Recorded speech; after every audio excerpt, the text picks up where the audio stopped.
முதல் வாசகம். விடுதலை பயண நூலிலிருந்து வாசகம். அதிகாரம் 1 வசனம் 8 முதல் 14 முடிய மற்றும் 22ஆம் வசனம். அந்நாட்களில் யோசேப்பை முன்பின் அறியாதிருந்த புதிய மனு ஒருவன் எகிப்தில் தோன்றினான். அவன் தன் குடிமக்களை நோக்கி, இதோ, இஸ்ரேல் மக்களினம் நம்மை விட பெருந்தொகையாயும் ஆள்பலம் வாய்ந்ததாயும் உள்ளது.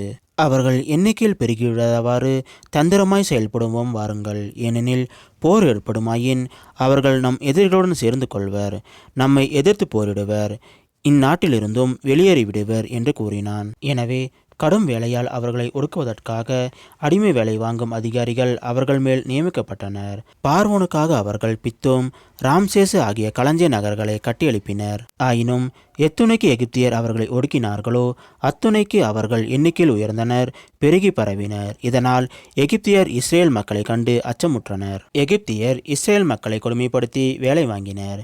கடினமான சாந்து செங்கல் வேலையாலும் அனைத்து வயல் வேலையாலும் மேலும் கொடுமைப்படுத்தி வாங்கிய ஒவ்வொரு வேலையாலும் அவர்கள் வாழ்க்கையே கசந்து போகும்படி செய்தனர். பின்னர் பார்வோன் தன் குடிமக்கள் அனைவருக்கும் ஆணை விடுவித்து, பிறக்கும் எபிரேய ஆண்மகவு அனைத்தையும் நைல் நதியில் எரிந்து விடுங்கள், பெண் மகவையோ வாழ விடுங்கள் என்று அறிவித்தான். இது ஆண்டவர் வழங்கும் அருள்வாக்கு.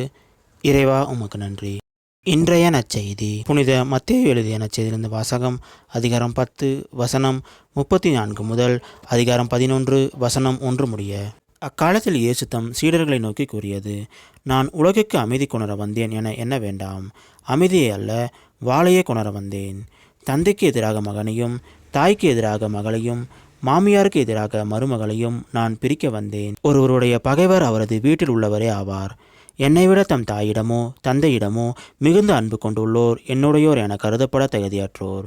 என்னை விட தம் மகளிடமோ மிகுதியாய் அன்பு கொண்டுள்ளோரும் என்னுடையோர் என கருதப்பட தகுதியற்றோர். தம் சிலுவை சுமக்காமல் என்னை பின்பற்றி வருவோர் என்னுடையோர் என கருதப்பட தகுதியற்றோர்.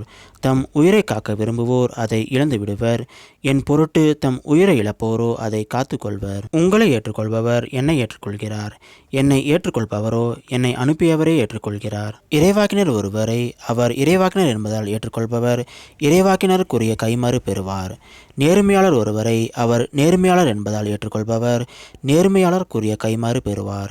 இச்சிறியோருள் ஒருவருக்கு அவர் என் சீடர் என்பதால் ஒரு கிண்ணம் குளிர்ந்த நீராவது கொடுப்பவரும் தம் கைமாறு பெறாமல் போகார் என உறுதியாக உங்களுக்கு சொல்கிறேன். இயேசு தம் 12 சீடருக்கும் அறிவுரை கொடுத்து முடித்ததும் பக்கத்து ஊர்களில் கற்பிக்கவும் நற்செய்தியை அறிவிக்கவும் அவ்விடம் விட்டு அகன்றார். இது கிறிஸ்து வழங்கும் நற்செய்தி. கிறிஸ்துவே உமக்கு புகழ்.